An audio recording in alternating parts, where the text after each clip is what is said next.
Título: Três ensaios sobre a teoria da sexualidade, 1905. Esse texto pertence ainda ao 7º volume das publicações de Freud. Nesse vídeo estará contido apenas a nota do editor em inglês. Nos próximos vídeos postarei os capítulos subsequentes a esse título. Nota do editor inglês. A presente tradução inglesa é uma versão corrigida e ampliada da que se publicou em 1949. Os três ensaios sobre a teoria da sexualidade, juntamente com a interpretação dos sonhos, figuram, sem dúvida, como as contribuições mais significativas e originais de Freud para o conhecimento humano. Não obstante, na forma em que costumamos ler esses ensaios, é difícil avaliar a natureza exata de seu impacto quando da primeira publicação. É que no decorrer de edições sucessivas, num período de 20 anos, eles foram submetidos por seu autor a mais modificações e acréscimos do que qualquer outro de seus escritos, salvo talvez pela própria interpretação dos sonhos. Esta edição difere num importante aspecto de todas as que a antecederam, seja em alemão ou em inglês, embora se baseie na 6ª edição alemã de 1925, a última a ser publicada durante a vida de Freud. Ela indica com as respectivas datas todas as alterações substanciais introduzidas na obra desde sua primeira edição. Em todos os pontos em que suprimiu ou modificou grandemente o material nas edições posteriores, o trecho omitido ou a versão anterior são fornecidos em notas de rodapé. Isso permitirá ao leitor ter uma noção mais clara de como eram estes ensaios em sua forma original. Provavelmente causará surpresa, por exemplo, saber que a íntegra das sessões sobre as teorias sexuais infantis e sobre a organização pré-genital da libido, ambas no segundo ensaio, só foi acrescentada em 1915, 10 anos após a primeira edição do livro.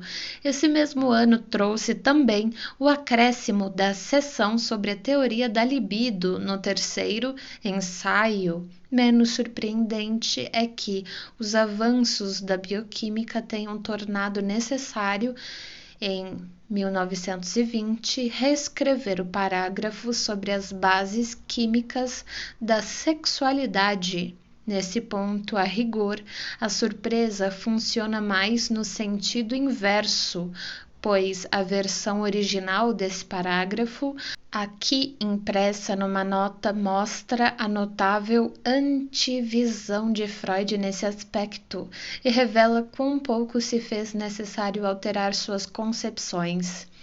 Entretanto, a despeito dos acréscimos consideráveis feitos ao livro após sua publicação original, sua essência já estava presente em 1905, sendo mesmo possível rastrear-lhe as origens até datas ainda mais remotas.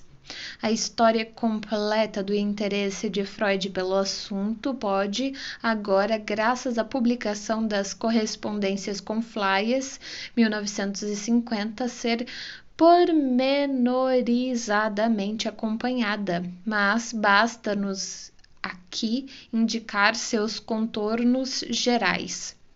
As observações clínicas da importância dos fatores sexuais na causação da neurose de angústia e da neurastenia, inicialmente e das psiconeuroses mais tarde foram o que levou Freud pela primeira vez a uma investigação geral do tema da sexualidade.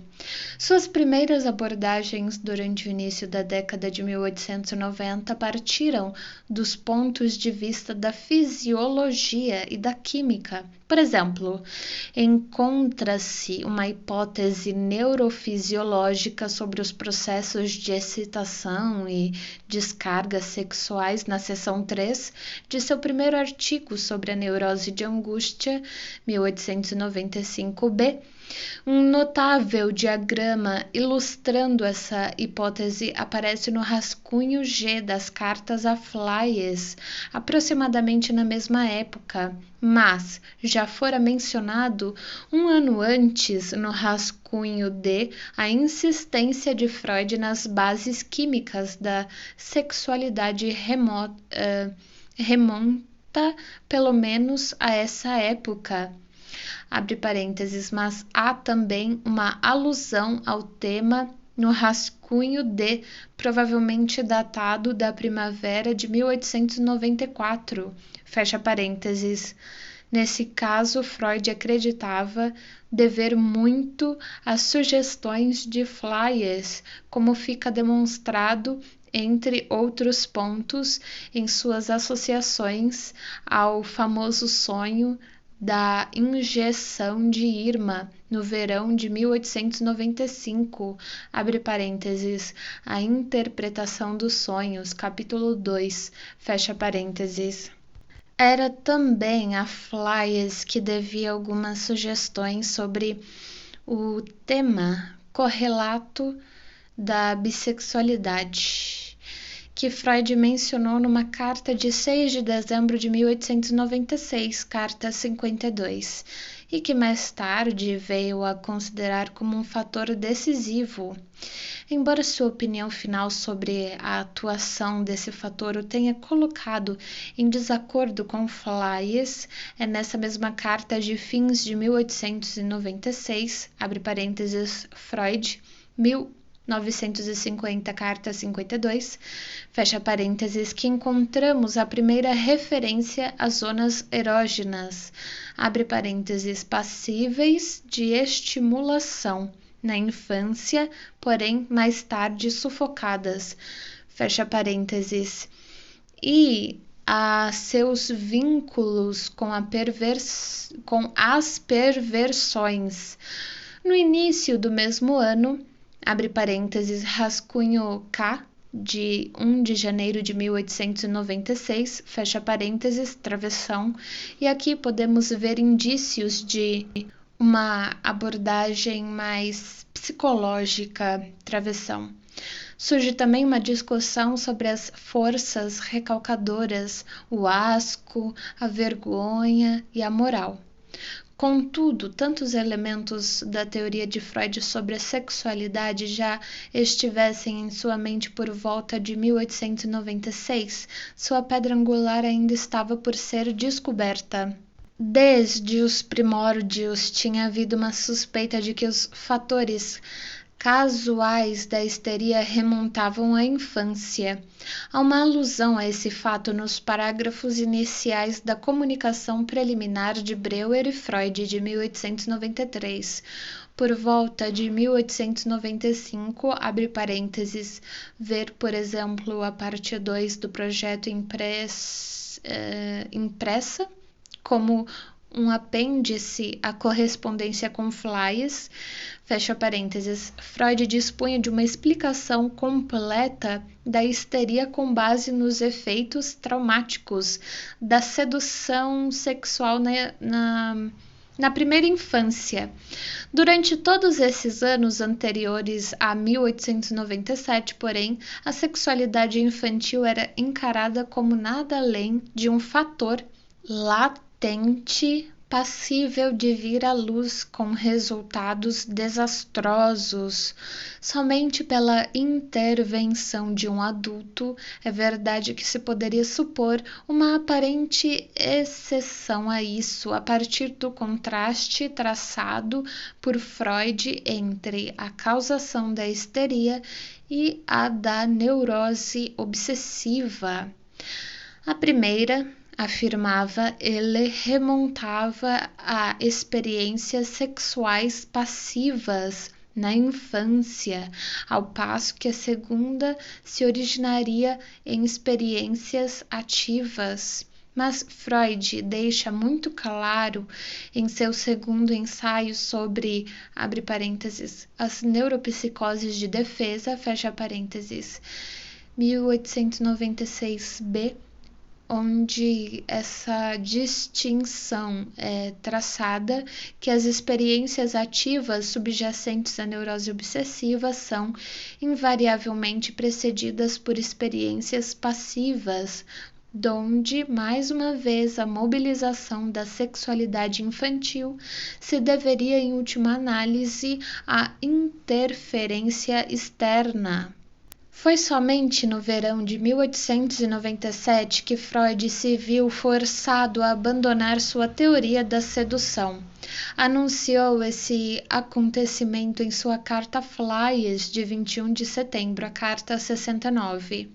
E sua descoberta quase simultânea do complexo de Édipo, feita em sua autoanálise, abre parênteses, carta 70-71, de 13 e 15 de outubro, fecha parênteses, levou inevitavelmente ao reconhecimento de que as moções sexuais atuavam normalmente nas crianças de mais tenra idade, sem nenhuma necessidade de estimulação externa.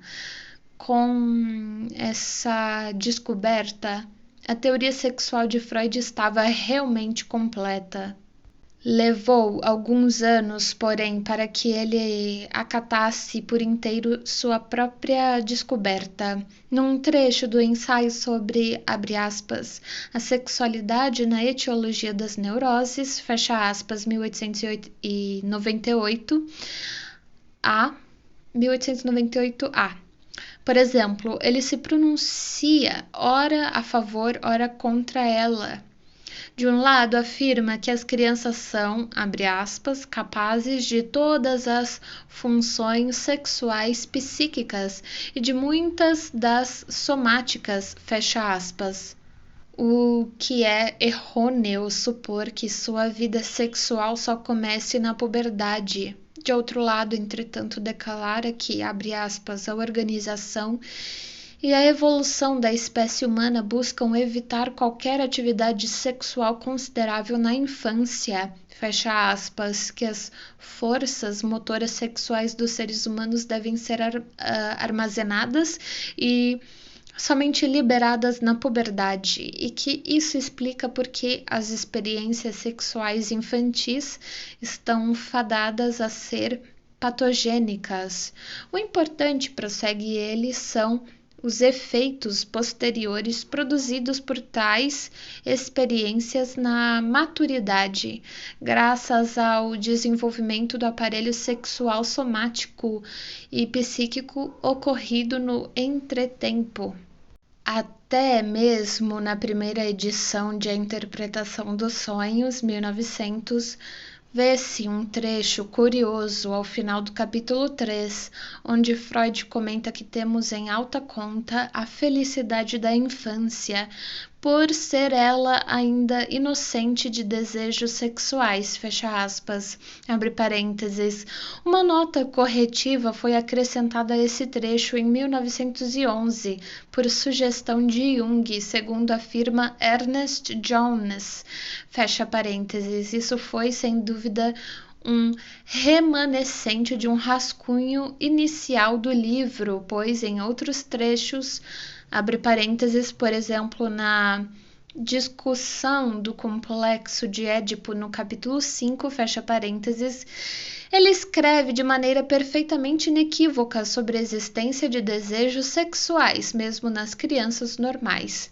E é evidente que, ao redigir seu caso clínico de Dora, no início de 1901, já estavam firmemente estabelecidas as linhas principais de sua teoria da sexualidade. Ainda assim, Freud não tinha pressa em publicar seus resultados.